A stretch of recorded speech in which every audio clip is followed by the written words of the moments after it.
ఉరిదీయాలన్నారు. హరీష్ రావు గారు కూడా ఇరిగేషన్ మంత్రి.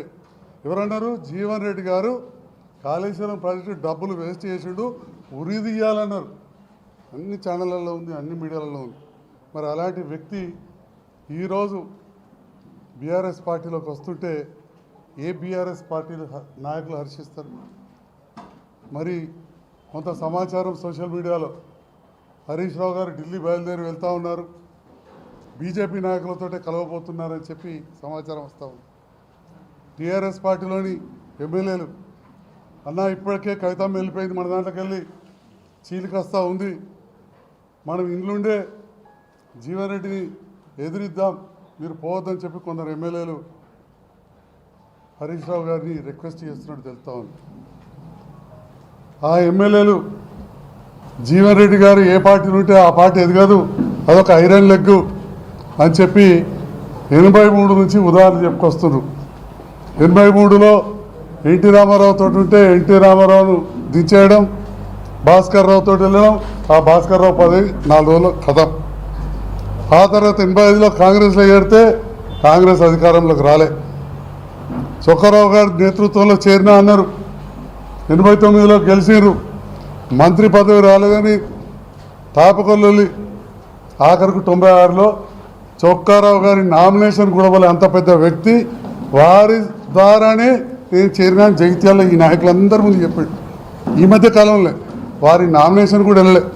ఇంక అప్పటి నుంచి కాంగ్రెస్ కొన్ని రోజులు అధికారంలోకి రాలే. మళ్ళీ అధికారంలోకి వచ్చినాక ఇక వారు ఉన్నారు. ఆ 5 ఏళ్లలో బై ఎలక్షన్లు, ఆ తర్వాత కాంగ్రెస్ పార్టీ బొటాబొటిగా వచ్చింది. రాజశేఖర్ రెడ్డి గారు పరలోకానికి వెళ్ళిపోయారు వీరితో కలిపి. ఇక 14 నుండి కాంగ్రెస్లో ఉంటే ఈ ఐరన్ లెగ్ ఉండదని చెప్పి ఆ కాంగ్రెస్లో కూడా రాలే. ఆ మాట టీఆర్ఎస్ నాయకులు మాట్లాడుతున్న సోషల్ మీడియాలో వచ్చింది. మరి ఇప్పుడు ఈ ఐరన్ లెగ్ జీవన్ రెడ్డి గారు బీఆర్ఎస్లోకి వస్తే మనుగడ ఏముంటుంది అని చెప్పి చాలా పెద్ద ఎత్తున చర్చ జరుగుతుంది. ఎందుకంటే కాళేశ్వరం ప్రాజెక్టు కట్టినందుకు ఉరిదీయాల కేసీఆర్ను, హరీష్ రావును అన్న వ్యక్తి ఈరోజు పెద్ద ఎత్తున వారిని స్వాగతించి చేర్చుకునే ఆలోచన ఉన్నప్పుడు ఉద్యమకారులు సహజంగా ఆలోచన రావడం తప్పలేదు. ఎందుకంటే ఖచ్చితంగా తెలంగాణ ఎందుకో అభివృద్ధి ఉంటే చాలని ఈ మాట కేసీఆర్ గారు ఇలా అన్నాడు అని చెప్పి కూడా జగిత్యాల సభలో చెప్పారు. అలాంటి జీవన్ రెడ్డి మీకు అవసరమా అని కూడా అడిగారు. మళ్ళీ అలాంటి జీవన్ రెడ్డి గారిని ఈరోజు చేర్చుకోవడం అనేది ఎంతవరకు సమంజసం అని చెప్పి నేను మీ మీడియా ద్వారా నాకు తెలిసిన కొంత సమాచారాన్ని మీతో షేర్ చేసుకుంటున్నా. ఎందుకంటే ఈరోజు మేడిగడ్డలో ముఖ్యమంత్రి గారి సభ కూడా ఉంది. కాళేశ్వరం పునరుద్ధరించాలనే ఆలోచన ఇవ్వాలనేది కాదు, అది కూలిపోయిన తెల్లారటి నుండి కూడా ఎన్డీఎస్సీ కమిటీ వేసి ఉత్తమ్ కుమార్ రెడ్డి గారు, ముఖ్యంగా గౌరవ ముఖ్యమంత్రి గారు శ్రీ రేవంత్ రెడ్డి గారు ఆనాటి నుండి కూడా ఆలోచన చేస్తున్నారు. నేను ఒక విషయాన్ని మీతో షేర్ చేస్తా ఉన్నా. అనుకోవచ్చు నేను కూడా 2వసారి గెలిచిన ఎమ్మెల్యేను, పక్కా రాజకీయ కుటుంబం నుంచి వచ్చినని.